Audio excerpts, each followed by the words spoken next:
Now, Donna, the Obama campaign must have known that that counterpunch was coming, but they didn't care. I don't think they cared. I think John McCain gave them an opening. First, on the Rick Warren show, where he said that $5 million is rich, and now he couldn't answer how many homes. I mean, look, Obama should have just kept going, saying, what else, is John McCain lacking? Does he know, what the cost of a loaf of bread is? He doesn't even know what kind of car he drives. I mean, John McCain is out of touch, and I think to the extent that Barack Obama can nail that issue, he will win these middle-class voters. Donna, does the name Springwood ring a bell?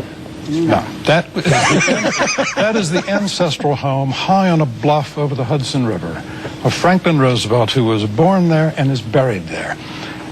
A man of deeply aristocratic background and privilege who sympathized as much as anyone, surely, in your mythology of your party, with the common man.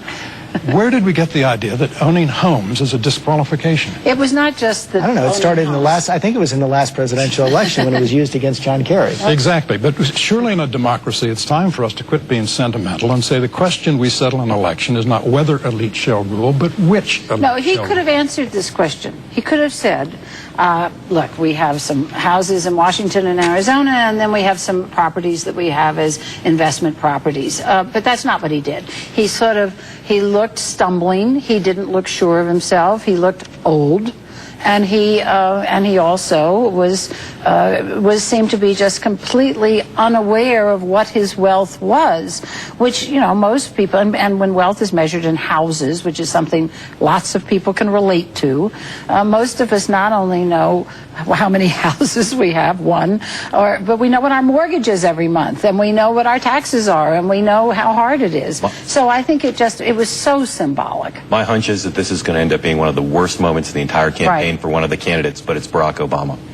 I believe that this has opened the door to not just Tony Rezko in that ad, but to bringing up Reverend Wright, to bring up his relationship with Bill Ayers. I think that the Obama campaign aggressively jumped on Don't you think that was going to come up anyway? I think it would have been hard for John McCain, given the way he says he's going to run this campaign, to do all this stuff without the door being open. There was no criticism from the press and the chattering class of coming back with that Rezko ad. We're going to see, if not from McCain, from his supporters, Tony Rezko more, Ayers more. There's already an Ayers ad on.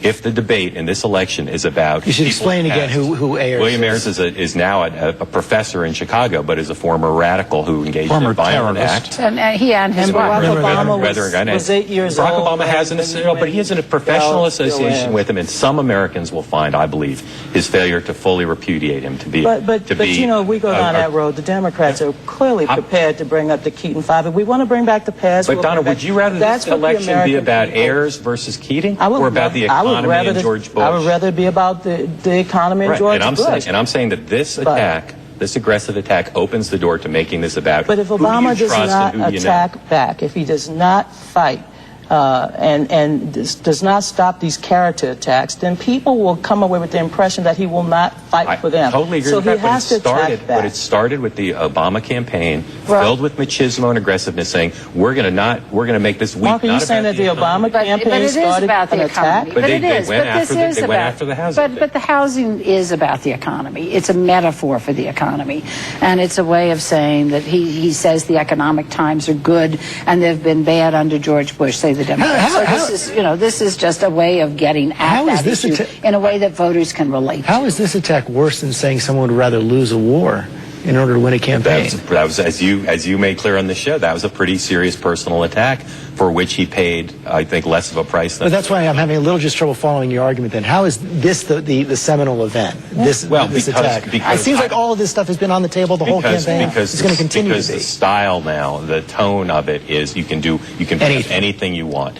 And that was about a policy debate to some extent. A 50-50 election probably again, and everything's going to be brought up in a 50-50 election. Absolutely, no question about it. So what does... These are not choir girls. Or boys. Or boys. As we look ahead